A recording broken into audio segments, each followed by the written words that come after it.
A narrow waterway, a global lifeline, and now an offer that could change everything. Ladies and gentlemen, in the middle of rising tension, Iran has made a dramatic move. Not a strike though, not a threat, but a conditional offer that is grabbing global attention. Well, Iran is saying that it is ready to reopen the Strait of Hormuz, one of the most critical shipping routes in the world. But there's a condition. A big one rather. Tehran wants the United States to lift its pressure, ease the restrictions and move towards ending the ongoing conflict. In simple terms, if you step back, we step back. And now this is not just about ships that are moving freely, this is about leverage. Because the Strait of Hormuz is not an ordinary passage, right? Nearly 1/5 of the global oil passes through this particular narrow stretch every single day. Any disruption over here, it sends shockwaves across global markets. Fuel prices rise, supply chain tightens, and economies feel the pressure instantly. And right now, the stakes are even higher. A blockade, even a partial one, it creates uncertainty. Insurance cost for shipping, it goes up. Oil tankers reroute or slow down. Global energy markets react within hours, and that's the kind of power the single waterway really holds. And at the center of all of this diplomatic push is Abbas Araghchi. He is currently in St. Petersburg preparing for very crucial talks with Vladimir Putin. This visit is not a routine diplomacy. It's part of a fast-moving effort to break the deadlock and build the support here.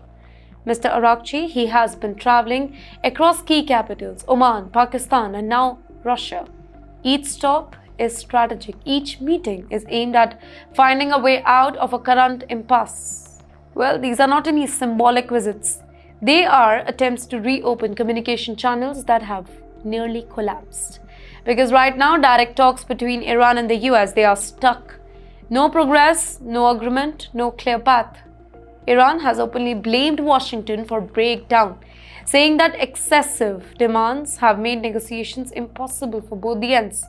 At the very same time, there's an important signal from Tehran though.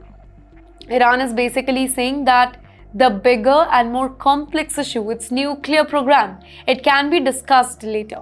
Not now. This is a calculated move, by the way. Focus on immediate de-escalation first. Stop the pressure, stabilize the situation, and then move to the long-term negotiations.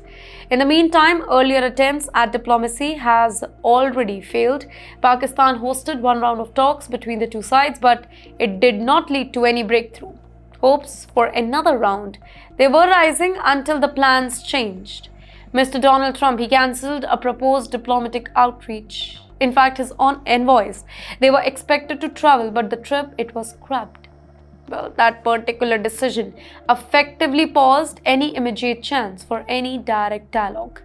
And that brings us to where things stand now. An offer on the table, but no response yet. Well, a possibility of easing tension, but no guarantee. Now, this is not peace. This is positioning, strategic pressure from both the ends. For the US, the priority remains influence and control in that region. But for Iran, it's about relief from pressure and asserting its position. Both the sides are calculating their next move very carefully. But yes, the global angle in the end, if the Strait of Hormuz remains unstable, then countries far beyond the West Asia, they will feel the impact. Specifically, the energy importing nations. Even small disruption, it can lead to big economic consequences. And that's why global powers are watching very closely, even if they are not directly involved. So what we are witnessing right now is a delicate moment, a window where de-escalation is possible but not certain.